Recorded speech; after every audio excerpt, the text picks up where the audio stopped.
Until recently, I lived with my parents in a quiet, suffocating suburb. They were strict, traditional, and rarely allowed guests over. My only real friend was Alex. We'd known each other since the first grade, and he was the only person I truly trusted. Unlike my parents, who preferred scolding me over teaching me, Alex always had my back. He had a lot more real-world experience, too. His dad wasn't around, so he'd been working since he was 14 to help support his mother. When I turned 19, my parents were still completely against me staying anywhere overnight. So, when Alex came to me with a bizarre idea to buy a cheap place on the edge of town, I actually listened. I had saved up a decent chunk of money over the years by cutting corners.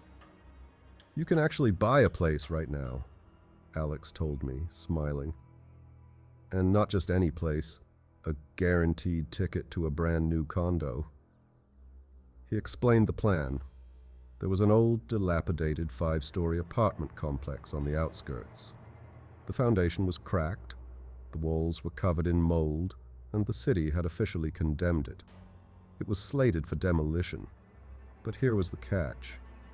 Under a rare city redevelopment program, anyone holding a deed to a unit when it was torn down would automatically be reallocated a brand new apartment in a modern complex. The price for the unit was dirt cheap, just under what I'd saved. The seller was a young guy who inherited it from a grandmother he never knew. He just wanted to dump it for quick cash. The building was depressing. It stood completely isolated from the rest of the neighborhood. My unit was on the 4th floor. The heavy steel door stood out against the vandalized, peeling walls of the hallway. Inside, it smelled like damp rot and stray cats.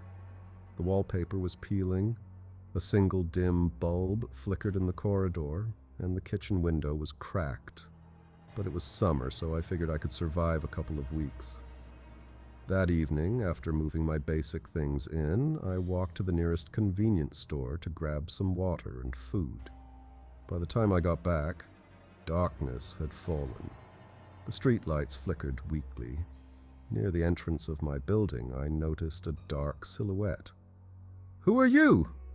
A raspy female voice called out. "I just moved into Unit 14, I replied. The woman stepped into the light, stubbing out a cigarette. She was middle-aged, worn by time, but sharp. "I'm Linda," she said, offering a hand. "I've lived here my whole life. The city thinks they can just throw us out and put us in some cheap project housing. I'm not leaving." I asked out of politeness if anyone else still lived here. "Just me and Mr. Harrison," she said. "He's an old Navy veteran. Lives right above you on the 5th floor." As we spoke, another silhouette emerged from the shadows of the courtyard. He walked with a heavy, rhythmic limp, his breathing labored. It was an elderly man with a thick gray mustache and deeply anxious eyes. I extended my hand, but he didn't take it. His eyes were wide, fixed on something unseen. "Keep your door locked at night. Do not open it. No matter what," the old man said, his voice dropping to a harsh, trembling whisper. Before I could ask what he meant, he turned and limped up the concrete stairs. Linda and I exchanged an uneasy look, and soon we both headed inside. I didn't know why, but his words stuck with me. That night I locked the heavy steel front door, turned every deadbolt, and even latched the small bedroom door. I couldn't sleep. The unfamiliar environment and the old man's warning kept looping in my head. Senile dementia, I told myself. Just an old man losing his mind. But around 4 a.m., I was bolted awake by a massive crash directly above me. It sounded like heavy furniture being violently dragged across the floor. Then came heavy, thudding footsteps. Another crash. And finally, the sound of glass shattering against the floorboards. Annoyed and frightened, I grabbed my watch and banged the metal buckle against the radiator pipe. The noise instantly stopped. The rest of the night passed in a suffocating dead silence. The next morning I ran into Linda near the entrance. I asked her about the old man upstairs. She sighed, offering a faint smile. "That's just Mr. Harrison. His dementia has been getting worse lately. He moves things around at all hours."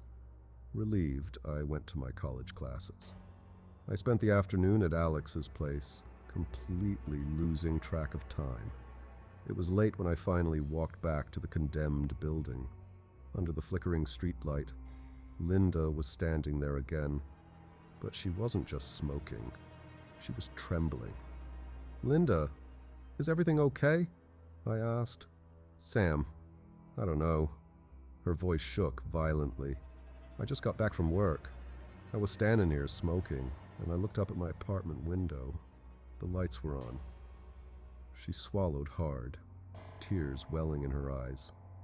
And then, right as I looked, they clicked off. "Maybe it's just a short circuit?" I offered, trying to sound brave. "The wiring in this place is ancient. Look, I have pepper spray. Do you want me to go up and check?" She nodded weakly and handed me her keys. I regretted the offer instantly, but I couldn't back down. My heart hammered against my ribs as I unlocked her door. I flipped the hallway switch. Nothing. I checked the kitchen, the living room, the bedroom, entirely empty. I leaned out her window and called down to her that it was clear. She breathed a sigh of relief and came up.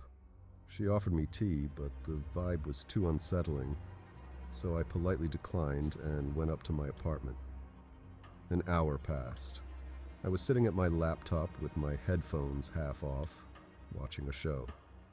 My window was wide open, letting in the cool night air. Suddenly a sound pierced the dark. A scream. A sharp, blood-curdling, desperate female scream. I leapt up, staring out the window. The courtyard was empty. Then it hit me. The sound wasn't coming from outside. It was coming from inside the building, from directly below me. Terror, cold and heavy, flooded my veins. "Linda!" I froze, my mind racing. Who could be hurting her? She lived alone. Did someone break in? I remembered checking her apartment earlier, and a horrifying thought struck me like a physical blow. I didn't check the bathroom. The realization paralyzed me. I grabbed my phone, hid behind the curtain, and called 911, watching the entrance to see if anyone ran out. The police arrived within 10 minutes. No one had left the building. 3 officers rushed inside. I called out to one of them from my window, giving them my unit number so I could provide a statement. A few minutes later, 2 detectives knocked on my door. After taking my notes, they asked me to come down to Linda's apartment. What I saw will haunt me forever. Linda was lying in the bathtub. A horrific smeared trail of blood led from the tub all the way to the kitchen window, as if she had been desperately crawling for help. But the medical examiner found no stab wounds, no cuts, no external trauma. The blood had simply poured out of her mouth. Her fingernails were completely broken and torn back, as if she had been frantically clawing at the walls, or at something else. The front door had been locked from the inside. The police deduced that the killer must have escaped through the attic hatch and out a maintenance door on the opposite side of the building, facing the woods. Sleeping alone was out of the question. I called Alex, begging him to come over. He reluctantly agreed. I didn't mention the old man upstairs to the police. I figured they'd just think I was distracting them with a senile neighbor. That night at exactly 4 a.m., the noise returned. The heavy dragging, the thudding steps, and then the unmistakable sound of glass shattering against the wall. The next morning, Alex looked exhausted. "Dude," he said, rubbing his eyes, "how do you sleep through that?" Someone was straight up jumping on the floor upstairs in the middle of the night. Who is that freak? That's the old vet, I said. He has severe dementia. Alex turned pale. Wait, a crazy old guy lives right above you and a woman was just murdered downstairs? What if he did it? What if he crept down, locked her door, and waited for her? I tried to shake it off. No way, the guy can barely breathe when he walks. He's too frail to kill anyone. But Alex's words planted a seed of pure panic in my chest. I couldn't shake the image. That afternoon, I finally called the police and reported the old man's bizarre behavior and the late-night disturbances. A squad car arrived an hour later. The detective scolded me for withholding information, but immediately went up to the 5th floor to question him. They made me come along. We knocked on Mr. Harrison's door for several minutes. Silence. The lead detective gave the order, and they threw their weight against the door. It was old wood. It gave way with a loud, splintering crash. Inside, the apartment was remarkably clean and orderly. Framed military photos and family portraits lined the walls. But there was no sign of the old man. The bedroom door was shut tight. The detective knocked. No response. "Break it!" he ordered. The door flew off its hinges and we stepped into the room. The air was freezing. There, sitting in a heavy armchair directly facing a massive floor-to-ceiling mirror, was Mr. Harrison. He was completely bald. Clumps of his stark white hair were scattered all over the floor, torn violently from his scalp. Shattered glass from broken picture frames littered the rug, mixed with smears of dark, dried blood. His eyes were wide open, glassy and filled with an absolute paralyzed terror. He wasn't looking at us. His dead eyes were locked entirely on the reflection of the bedroom door in the mirror. The police called for an ambulance and forensics. Horrified, I went back to my apartment.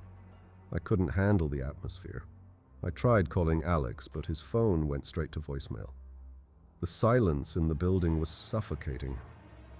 I locked every window, bolted the heavy steel door, left the lights burning, and somehow drifted into a restless sleep as the first light of dawn began to creep through the blinds. I woke up. I lay there, staring at the ceiling, waiting for the nightmare to end. And then, thud! A massive crash echoed from the apartment upstairs, followed by the frantic, heavy stomping of feet running back and forth across the ceiling. My heart stopped. A cold sweat broke out over my entire body. Mr. Harrison's body had been removed by the coroner hours ago. The apartment upstairs was completely empty. Crime scene tape was sealed across the door. I scrambled out of bed, grabbed my laptop, my passport, and my cash, and dialed 911 with shaking hands. The police arrived quickly, but an inspection of the 5th floor revealed absolutely nothing. The crime scene tape was untouched. The lock was still broken. The rooms were empty. As I was frantically packing the last of my things to leave for good, the lead detective pulled me aside. His face was entirely drained of color. "Son," he whispered, looking around the empty hallway. "We just got the preliminary autopsy report back on the old man." I stared at him, holding my breath. "He didn't die last night," the detective said, his voice trembling. "The medical examiner states he's been dead for at least 3 days. Total organ failure from extreme shock." My mind went completely blank. 3 days.